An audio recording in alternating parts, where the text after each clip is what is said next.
There's a number of stories associated with this room.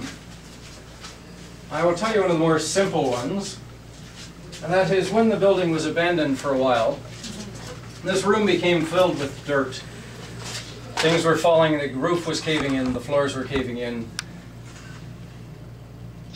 and somehow a seed was planted, and a tree grew from this spot up through the first floor and up to the second floor. It was a rather large tree by the time they were done. I don't know what was in the soil, but it grew rather rapidly for a tree the size it was. So imagine most of this room would have been filled with the root system for it to have been that tall. And there's not a lot of light, as I said. Those windows are more for show than anything.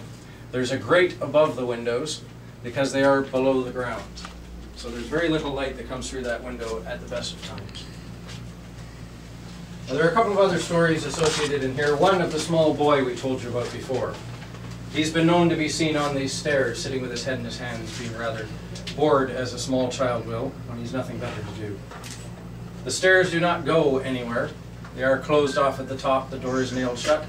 In fact, the door is on upside down. We're not sure why that is. Yes, the door is actually upside down and nailed shut. But it is quite secure. But we are rather sure this is the same lad that runs around upstairs and peeks in on the events as they happen. The other story with this room is rather more distasteful.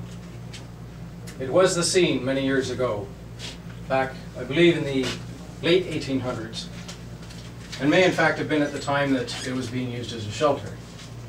There was a young woman who was raped and killed on these stairs.